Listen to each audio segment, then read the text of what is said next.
Hey everybody, Digibro here to tell you that Part 5, the final installment of Psycho-Pass vs. Psycho-Pass 2, What Happened, is finally out today. As usual, you can find a link to the video down in the description. The rest of this video will be audio only. I don't recommend that version, I recommend the video version. Go check it out, give it a watch, and thanks to everyone who's been watching these videos, especially to my patrons who have continued to pay for these videos, even though I'm sure some of you don't really care about Psycho-Pass or maybe haven't had the chance to watch the show yet and have been paying for the videos anyways. You guys are a huge help. This series has been probably in my opinion, my best writing yet. When I first finished this script, I thought this is the best thing I've written to date. So I'm really happy that it's been able to come to life and be great, and I really have the Devu to thank for that. The Devu who's been editing all these videos, I've been sending them off to him, and I've been paying him to edit them.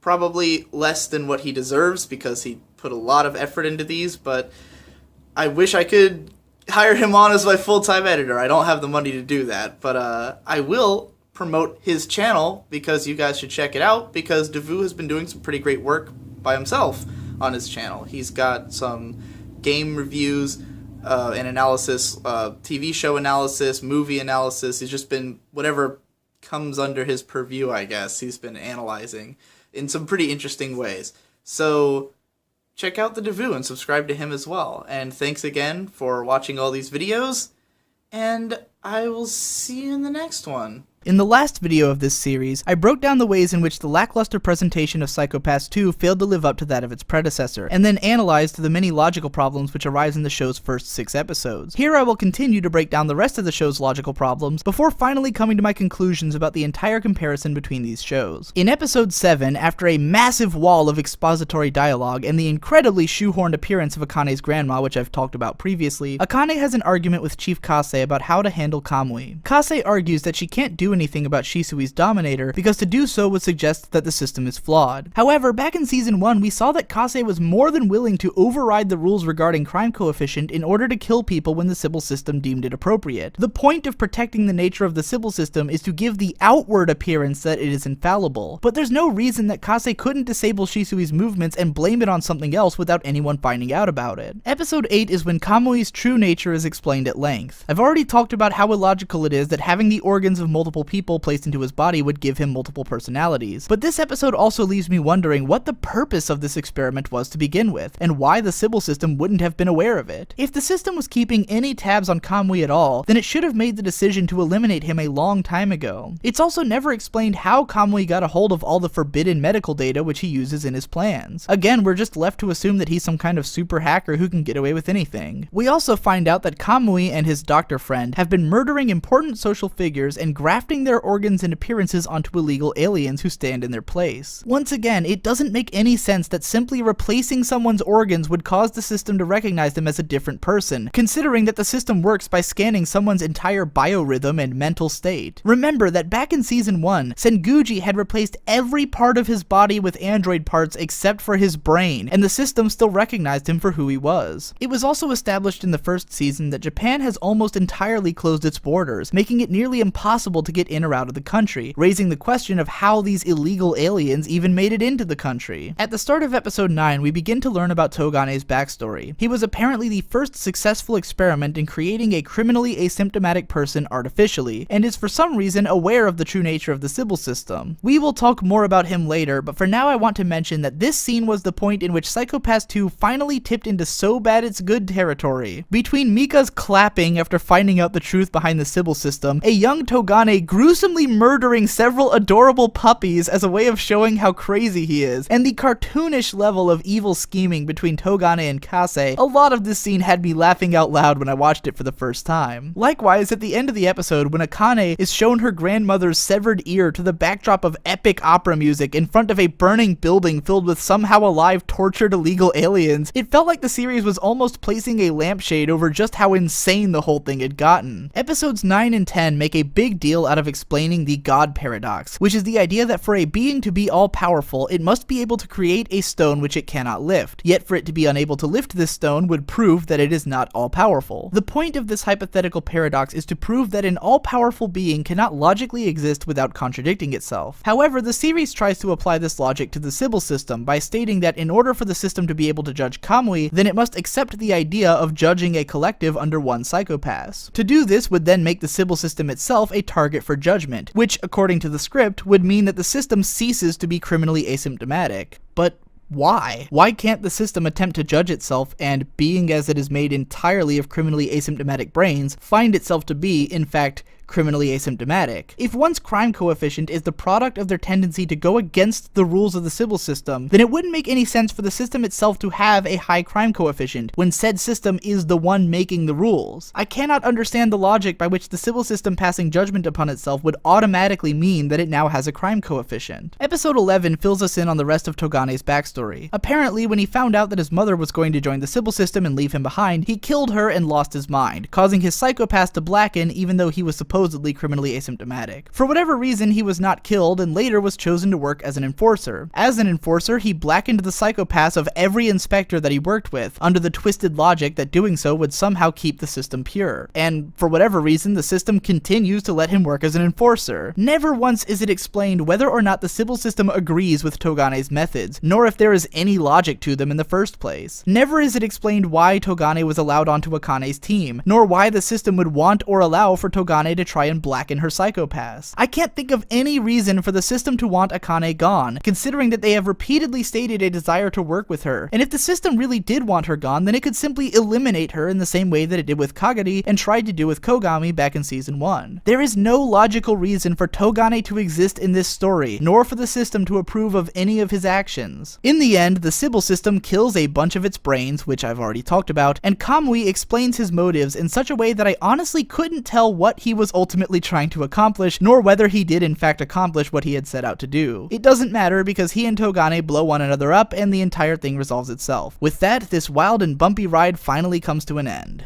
The epilogue. What I'm about to say may sound overly harsh, but I honestly think that Psycho-Pass 2 is one of the worst animated series which I've ever watched to completion. Mind you, I don't make a point to finish very many of the shows that I hate, but given that the first season is one of my all-time favorite series, I felt compelled to watch its sequel through to the end, and was left horribly disappointed. A lot of reviewers and fans have considered this season to simply be mediocre, but the more that I think about it, I can't escape the impression that this show is really terrible. Ask yourself, what are the redeeming qualities of Psycho-Pass 2? It's not very pretty to look at, with its boring colors and character designs and nonsensical shot composition. It's not very fun to watch, with its headache-inducingly cacophonous sound design and overly cramped pacing. The script is riddled with plot holes, contrivances, and boring, pointless, or outright obnoxious characters, which makes it impossible to get invested in the story. Its action set pieces are confusing, tensionless, and so freely violent that they quickly lose impact. It lacks any levity or breathing room, and takes so long to give any clues as to its ultimate purpose that the viewer is left mostly with questions, the answers to which turn out to be nonsense. Its themes are confusing and poorly thought out, its important characters don't experience any meaningful change, and it manages to mess up the canon of another far more interesting series which came before it. It fails as a sequel every bit as harshly as it fails as a TV show. The best compliment I can pay to Psycho-Pass 2 is that certain things were not terrible. Sho Hinakawa wasn't particularly memorable or interesting, but I wouldn't mind seeing more of him in the future. Akane's scenes were mostly okay, although I didn't feel that she had anything worth revisiting. Ginoza and Yayoi weren't ruined, although they didn't really do anything. Director Naoyoshi Shiotani clearly tried to bring some artistic flair to certain scenes, such as when the doctor guy is telling Kamui's story and then it slowly changes into Kamui telling the story himself, or when Kamui is switching between the different bodies to represent him in the last episode. But it's hard to create a good scene in the middle of an episode with such messy pacing. Once the viewer has been disengaged from what's going on in the episode, it's really difficult to win them back, and I personally found every episode of Psycho-Pass 2 to be difficult to finish, especially on my first go. The only thing I was consistently excited for was the kick-ass opening theme by Ling Toshite Sugure, who became one of my favorite Japanese bands after I discovered them via their opening song for the first season. Not long after finishing Psycho-Pass 2, I picked up my rewatch of the first season with episode 9, and it felt like waking up from a long nightmare. It was a low-tension episode, taking place after the Rikako arc and before the Senguji arc, largely serving as a period of decompression and conversation among the characters. We were introduced to Senguji in a relaxing context via TV interview, in which he discusses the idea that everyone is already cyborgized on some level, and shares his hopes for the future and his desire to live long enough to gain immortality. Kogami introduces Akane to Joji for the first time, and he gives her a lesson in criminal profiling, which is not only a great scene, but one which serves no immediately evident purpose in service of the narrative. Akane gets a fantastic scene in which she stands up to Ginoza for the first time, and then Masaoka explains Ginoza's backstory to her. Every scene in this episode feels completely natural, and even though none of it appears to be immediately relevant to the central narrative, all of it subtly teaches us things which we will need to know about the setting and characters going forward. I could easily have spent a lot more time across this video series going into detail about all of the things which make Psycho Pass great, but I decided to stop after the first 2 episodes because otherwise I would end up breaking down every single scene in the entire show. Instead, what I hope to have done is to have given you the tools to watch the series and to appreciate all of what makes it great for yourselves. Think about the thematic purpose of each scene and how it ties into the greater narrative message. Think about what each of the characters stands for and what the story has to say about the society which we already live in. Think about what the pacing and composition of each episode and scene is trying to make you feel. And if you find a particular scene engaging, then try and figure out what it was about that scene which grabbed your attention. Psycho Pass is a great series because it allows the viewer to think about it. It presents an exciting and entertaining story full of deep and interesting characters, but it also showcases a unique setting and a set of themes which it wants the viewer to apply to their own reality. It gives the viewers the tools to analyze it, and then does everything it can to protect the viewer's engagement so that they won't lose interest. The difference between Gen Urobuchi's script for Psycho Pass and To Ubukata's script for Psycho Pass 2 is that one is inviting, whereas the other pushes you away. Psycho Pass constantly presents the viewers with things to think about, whereas its sequel teases the viewer to keep watching in hopes of learning something. Psycho Pass is carefully constructed so that the viewer can explore and get immersed in its setting, whereas its sequel tries to grab the audience by the head and force it to look at all the big action set pieces that it came up with, while ignoring the tattered and broken setting surrounding them. Psycho Pass presents relatable, grounded, and interesting characters for the viewer to see parts of themselves in, while its sequel presents gimmicky, illogical characters with no discernible purpose. If there's anything to be learned from this comparison, it's how important each member of a show's creative staff really is. Even if a handful of the same people worked on both shows, it's more than obvious that the problems with the second season rose out of the new creative team's failure to capture the feeling of the former team's creation. It's not that Production IG or Gen Urobuchi always turn out amazing products, nor is it that Tatsunoko Productions or To Ubukata always turn out terrible ones. It's simply a matter of one creative team having a fully realized and perfectly delivered vision, while the other failed to capitalize on that vision and turned out a broken, forced, and overall low-quality product. It's hard for me to imagine what the motivations were behind creating this series beyond the obvious desire to cash in on a successful franchise. Leading up to the debut of Psycho Pass 2, the original series was rebroadcast with all of its 22 episodes compiled into 11 45-minute episodes with little bits of additional content sprinkled in throughout. Season 2 then completed its broadcast mere weeks before the film went to theaters, and so far the film has been a huge success. It hasn't been released online or in the US at the time of this writing, but from what I've heard, it largely disregards the events of the second season and is much closer to the quality level of the first. Considering that the film has the entire creative staff of the original series working on it, I'm not surprised that it's a better product. And in spite of how much I hated season 2, I'm actually excited to watch the film. I just can't help feeling betrayed by the second season's existence. If the reason that Production IG and Gen Urobuchi couldn't work on the second season is because they were too busy working on the movie, and if the reason that a second season was produced anyways is because they wanted an excuse to get people hype about the franchise right before the film's release, then it's obvious that the second season was nothing more than a shameless cash grab, and it worked. There were plenty of fans who enjoyed the second season, and even those who didn't were given all the more reason to look forward to the film in hopes that somehow it would make up for season 2's failures. Gen Urobuchi has made it pretty clear with his involvement in shows like Aldnoah Zero and Kamen Rider Gaim that he doesn't really care about the parts of his shows that he doesn't work on personally, and isn't willing to take the blame if things go wrong outside of his involvement. He probably told Ubukata that he could do whatever he wanted just as long as certain characters were left unchanged by the end of the series. It is possible that Urobuchi was more involved in the script than I realize, but certain parts of Psycho Pass 2, like the concept of people with lots of transplanted organs and the use of arc words like what color being scrawled onto the walls, are things which I've seen in other To Ubukata stories, which leads me to believe that this story was mostly created under his influence. Should I be glad that Psycho Pass 2 has potentially helped to keep interest in the franchise alive, meaning that we might get even more proper installments of it in the future? future? Or should I be pissed off that it wasted 4 hours of my life and tainted the overall quality of one of my favorite sci-fi anime franchises? It's true that I didn't have to spend any money to watch it, and if anything, I had a lot of fun and even profited from tearing it to shreds. So I can't pretend that nothing good came out of it for me. Nonetheless, from this point forward, I am likely going to try and forget that Psycho-Pass 2 ever existed, and to go on rewatching the original series with the same reverence that I already have for the past year. I look forward to seeing the film and to whatever else the future might bring to the franchise, although I might not watch every installation of the series if the original creative staff is ever absent from production again. I hope that you enjoyed watching this obscenely long series of videos and that you'll continue to enjoy my content well into the future. If you'd like to help support my channel, then consider making a donation via Patreon or PayPal, and share these videos around so that I can reach a wider audience. Thanks for watching, and I'll see you in the next one.